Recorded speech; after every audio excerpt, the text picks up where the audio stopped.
One of the biggest reasons ketogenic diets are becoming so popular is that they're great to adhere to and stick to it consistently. However, one of the common side effects of keto includes getting less sleep. If you're having trouble sleeping on keto, then check out this video about sleep and ketosis. I can't sleep. So it is very common for people to experience lack of sleep when they switch over to a ketogenic diet. For me, there are many days where I feel super fresh and rejuvenated even though I've slept only 4 or less hours. In my opinion, part of the reason has to do with being in ketosis. Here are some of the reasons why you may get less sleep when in ketosis. Being low carb raises cortisol during the adaptation phase, which increases wakefulness and adrenaline. That effect will pass after a few weeks as soon as your brain adapts to using ketones. Secondly, lower levels of serotonin, the relaxation hormone. Carbs raise serotonin and insulin that will make you more relaxed and parasympathetic. To avoid the reduced serotonin on keto, you can increase your tryptophan consumption by eating more pumpkin seeds, chicken, turkey, salmon, and eggs. Tryptophan is the amino acid that helps with the production of serotonin in the brain. Ketosis promotes GABA. GABA is the main inhibitory neurotransmitter that calms the brain and lowers excitation. When you're in ketosis, your brain gets access to a steady stream of ketones and GABA, which has neuroprotective and anti-seizure effects. This can increase sleep quality that decreases the brain's total demand for sleep.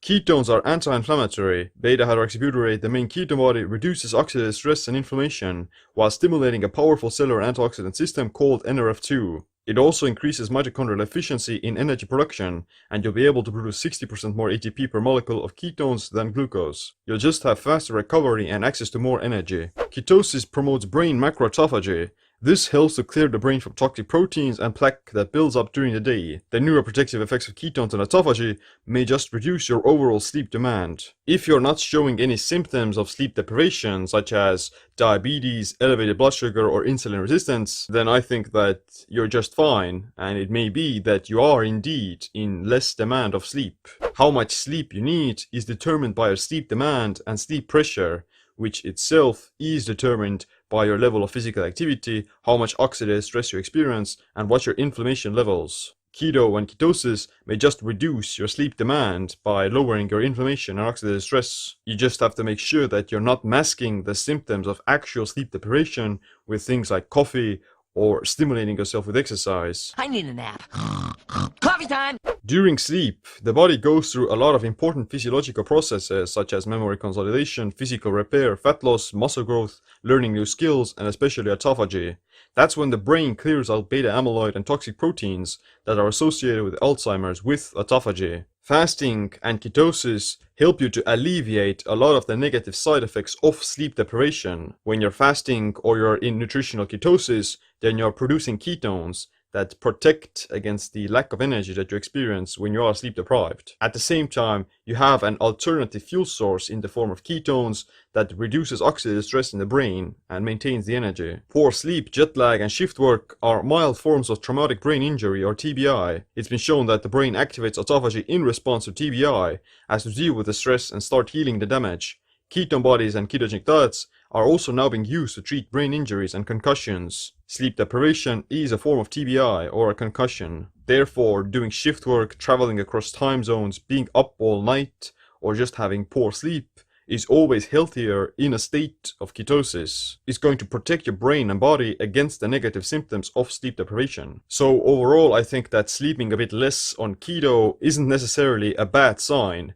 It can actually be a good sign. It may show that your body is experiencing less stress and it doesn't need to sleep that long in order to recover from the daily activities. But at the same time, like I said, you have to be very cautious of noticing your symptoms and making sure that they're real. The optimal amount for sleep is about 6 to 8 hours, and if you're consistently getting less than 6 hours, then it eventually will catch up on you and it may damage your health. But at the same time, from my own experience as well, I can say that if you sleep on some nights less than 6 hours and you don't feel any negative side effects, then there's nothing to worry about that. It's just that... Just sleep a little faster. What if you can't sleep on keto at all and you have some insomnia? Here are a few potential reasons. Circadian rhythm mismatches, irregular sleeping patterns, staying up late past your bedtime, inconsistent sleep-wakefulness cycles, circadian disruptors, and others will throw off your body's diurnal rhythms. This decreases sleep quality as well as keeps you up at night. Blue light exposure. Blue light at night suppresses the production of melatonin, the sleep hormone. It disrupts the circadian rhythms and interferes with sleep. Wearing blue blocking glasses in the evening is a great way to protect against that. Food can also interfere with the circadian rhythms by keeping the metabolism awake. It may also cause indigestion and bloating if you have food sitting in your stomach. Generally, you should stop eating at least 4 hours before bed. Chronic stress and high cortisol. Chances are you're stressed out and the body is stuck in the sympathetic nervous system. Make sure you're not deficient in sodium and electrolytes. Magnesium, stress management, relaxation, and less stimulation can help to go into the parasympathetic mode of rest and digest. And lastly, maybe you should have some carbs. Carbs can help to promote serotonin and make you relaxed. It might be that your body has been in fight or fright for too long, and ketosis makes it just worse. That's why having a bit more healthy carbs on some nights, like sweet potatoes, squash, or fruit, can flip the table, so to say, and make you sleepy. For my own sleep tracking data, I can say that when I am in ketosis, then I usually have lower resting heart rate and higher heart rate variability, which both indicate increased recovery and less demand for sleep.